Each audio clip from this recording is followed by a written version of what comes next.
All right, we are live back again with another edition. This time talking about the transfer portal and the NFL draft. Georgia picks up four guys in the transfer portal, loses three, if my math is correct. Georgia loses Marquise Easley and Nitro Tuggle, both of them who were suspended during the spring for traffic violations. We could talk about that later, but I think that was a message Me from too. Kirby, given that both of them left. And then also Chris Pill leaves defensive back. I don't know where he ended up going. I just know that he's gone. No, and I forgot another one. Branson Robinson left as well. That's right. Yeah. So that's another running back. But Georgia picks up Josh McCray, running back out of Illinois. Elo Mendoza, I don't know. He's from Army. God bless him. Then the Flynn Jr. from UCF. He's an offensive guard. Then Josh Horton, who was a defensive lineman out of Miami, who was fairly young. I know he was a 4-star. He's out of Langston Hughes. He was a 4-star, and then went down to the transfer portal as a 3-star. Which really, what about you said the offensive lineman we got that played for UCF was a 4-star, right? He was a 4-star recruit out of Loganville. Played at Grayson. He was a 4-star. He dropped down to a 3-star in the transfer portal. I don't know if that means that their production didn't match. I don't know what that really means by 24/7 standards, but like this Elo Mendoza guy, the edge rusher, linebacker that Georgia got, he was a no-star recruit, and then they bumped him up to a 4-star. Josh McCray, who I thought was pretty good, he was a 3-star. So in the transfer portal? Yeah, what do I know? I don't know.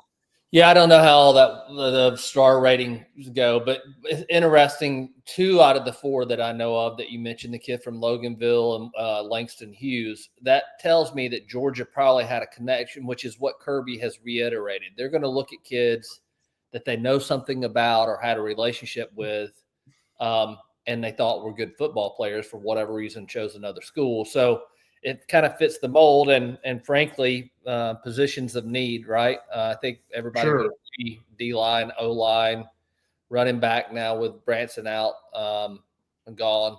So, and edge we're missing there. So I'm interested. The one I watched the film on was the Illinois kid, running back. And I think, you're going to get a guy who's more of a bruiser, one cut, and he's not going to be breakaway speed and as kinetic, I guess, as our other guy. But I think he'll fit nicely. Obviously has experience at a fairly big time school, Illinois. So, and then I am interested to see the kid out of Army. 6'3", 245, I believe, and probably going to be a work in progress. And the kid's highly disciplined if he went to the Army.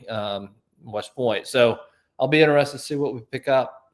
Yeah, a lot of these positions, the guys that we got outside of, I guess really you can make an argument that we needed help on the outside linebacking. Yeah. But all of them were to put bodies in their high 3 stars, low 4 stars in the evaluation. So I think Georgia did okay. I think Kirby did okay with what we needed. It addressed all needs. These guys are kind of works in progress. They're young. Flynn Jr., the guard from UCF, he's a freshman or now a sophomore. Horton, was a big, decent sized recruit in the state of Georgia. And he went to Miami, played a little bit, not much. He transfers. How many years of eligibility does he have? I think he's a sophomore. Let's see, a rising sophomore. No, he's a junior. Yeah, he enrolled in 2023, so he would be a junior. Well, the way the NCAA works, he'll just get another year of eligibility. It's no problem. Well, maybe, but the COVID guys are all gone. Well, no, Carson Beck's still around. So, we'll talk about that in another video. I know that one's getting exhausting for Georgia fans, but he had an appearance on a podcast. I thought it was decently interesting. If you haven't seen it, go ahead and watch because I'm sure next week we'll talk about it. All right. Overall, though, I think the moves were just to fill spots with decent talent, hold the line for depth reasons, and that's really been Kirby's approach to the transfer portal. Fill holes, get guys that you think are as best as you can tell that are going to be character guys that fit the culture. I just don't think you're going to see Georgia go out and land one of these big-time transfer quarterbacks unless the economics change dramatically. So, it's you see Kirby's philosophy on the transfer portal over again this year, I think. Yeah, I mean, really the only position where they go and make splashes is the wide receiver room. Right. With Rara Thomas, Dominic Lovett, Noah Thomas, and then Zion Branch or Zachariah Branch. That's it. So they don't really make a lot of splashes, and I like it that way. That's just me because the guys are committed. All right, talking about being committed, Georgia had 13, which is the second most in the draft. I think Ohio State had 14. Still haven't beaten Georgia's record with 15. But most of everyone that I think we thought would get drafted got drafted. The first two being Michael and Jalen Walker. Tate Ratledge goes to Detroit. ETN went to Carolina. Who am I missing? There's someone kind of in between. Oh, Malachi Starks goes to the Ravens. I want to forget that. I don't like that at all, but that's probably the best fit for him. What are your thoughts on the draft? And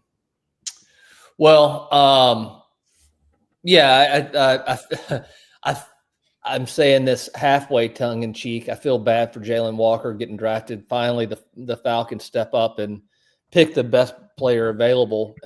So I'm glad they got him, and I hope he can change the culture there. Let's see. Oh, Smile Mondon, I think. Oh, for the Eagles. Yeah, Eagles got him. So we got the entire Georgia defense playing for Philadelphia now. And I think he was undervalued. I don't know. I don't understand. There must have been a lot of linebackers or something, but a lot of linebackers, and he was injured for two years. I get it. Yeah, I get that. But I think, if he can stay healthy like anybody else, I think he's going to have I think that was a really undervalued pick by the Eagles. But I'm trying to think of anything else that surprised me or is going to be interesting to see. But no, I'm a little surprised, I guess, because of the intangibles. Michael, a little bit bigger, rangier, going higher than Jalen Walker. Are you a little surprised about that or no? No, not really. I think he fits the mold of NFL, defensive end, edge rusher. Than Jalen. Jalen's a little more undersized. He's so versatile, man. Yeah, I think he's the better football player overall. I mean, I could be wrong, but I think he is. Who I'm really he goes free agent to Minnesota, I believe. Yeah, Warren Brinson to the Packers. I think that's a good fit. I think him and Clay Walker. God, who's the other guy? Yeah, we're missing one team. Devontae Wyatt. Yes. Yep. And then Eric Stokes. He's not there anymore. Okay. There's someone else though who also plays with the Packers. I forgot who, but Eagles clearly are just they took all the 21, 22 guys. I think that's a pretty smart draft evaluation. The Eagles, I think they could just pick whoever they want off of Alabama and Georgia, and they're going to be okay. Yeah, it seems like that's been their model. Did you hear, talking about teams that are, drafting a lot of Georgia players, did you hear the GM? It was the GM for the Detroit Lions. Yeah, saying it's the best practice he's seen. Yeah, knowing how the intensity, the pace, all that physicality, they're ready to play by the time they get to the NFL and know what the NFL is going to be like. So I thought that was interesting, and Kirby I had to make him happy because he preaches that. Well, this whole NFL draft, I mean, think about Georgia. I mean, basically had a rebuilding year from those 2 national championships and then the Orange Bowl team rebuilt sort of in a way, and still had 13 guys selected in the draft. I mean, that's basically just a ginormous billboard for the program that you can wave in people's faces. Yeah, but I don't know how many. Max, let me ask you. I mean, really, let me ask you a question. How many 17, 18-year-old kids who are thinking they've been told their entire lives they're the greatest thing since sliced bread, they go to Georgia, they realize after they get there that they're not as great as what they've been told, and then they look around and say, hey, I'm going to go to X, Y, and Z because they're going to pay me.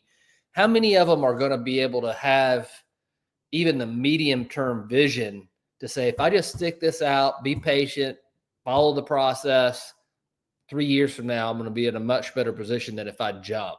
I just don't know. I think I look. Yes, there is that. There is cases of that. I'm not saying it doesn't exist, but I think I think it's a lot smaller of a percentage than what we all make it out to be. I don't think it. I think it's a problem, but I wouldn't say it's more than 50%. I would say it's less than 20. I guess what I'm saying is that message, I think, is an absolute. If I could choose one message at the University of Georgia, that would be it. Hey, if you come here, we're going to get you not only for life, but for football at the next level to the fullest extent possible. But you got to buy into our process. I love that message. I'm just not sure in today's era how much of that resonates with kids. That's all. And maybe I guess this is a different topic, but I rather have guys that buy into that because I think in the long term you're going to be more successful than getting these guys who are just in it for the money. Because what happens when they get punched in the mouth? Do they roll over and quit and be like, well, whatever, I still get my money, I don't care? Or would guys that come in want to develop, when they get punched in the face, they probably keep on going. So to me, I think you're going to be in a more successful position with getting guys that might not be the highest recruited guys, but are willing to stick to the process. And I think that's what Kirby is, doing. Oh, it's definitely what he's preaching. And I'm with you. I think he should continue to preach it. I just don't. What I'm saying is, I think a lot of these kids need to repent and listen to the message a little bit more, because I've thought about this too. If we're gonna, go down the road of the facade of the student athlete, and they've talked about this, but kids that transfer, 2-3 times, they're losing all those academic credits. They're never. You and I both know they're hinging their entire lives on playing football. And that's great if it works out for you. If it doesn't, you're going to be uneducated and miss out on an opportunity that's right there in front of you. So that's my only point. And I know we're getting off topic of what we're talking about, but I do agree. Giant billboard for Kirby and the University of Georgia program is that, hey, we develop players and we send them to the next level. And I think that's a great message. Yeah, and I know this House settlement's coming at the end of the month. It'll be interesting to see, what happens, and then also, does Congress get this bill passed sometime this summer, where it has some teeth to the NCAA and gives some guiding principles and teeth behind it? I think that would change a lot of this. So that's my hope. That's what I've been told by people that know anything about the situation. So it's kind of a glimmer of hope. Well, the first step is everyone to acknowledge that the state of college football has a problem. And when you see the Power Five conferences, the presidents on national news show all talking about it, that's a pretty good indication. Now, it doesn't mean the solution is going to be. It could be like Major League Baseball. solution may not be very good, but at least they acknowledge that something's got to be done. Yeah, I mean, something's got to be done. And look, if I could wave a wand, we'd all go back to like pre-2012 conferences. That's another problem that I have with college football. But again, I don't know. We'll see where this goes. I'm interested to see where college football ends up, and we'll see at the end of the month, I guess. All right. So that's it for today, or at least this little thing, just recapping. And then we'll do an episode later on this week. We're gonna do an episode of top 5 fixes, or what if you were a commissioner of CFP or CFB, not CFP. What would you do to fix the game? So give us some of your ideas. Maybe we can point those out in the comments. And then also, Kirby's coming up on his 10th season, which is really crazy to think about. That it's been 10 years since, well, I guess not 10 years. It's been 9 years, but 10 seasons with Kirby at the helm. And we're going to do the top 5 games under Kirby. It'll be kind of interesting to see what you think and what I think. So if you have points to make in the comments about what you think are the top 5 or top game under Kirby, obviously there's one game that everyone will point to.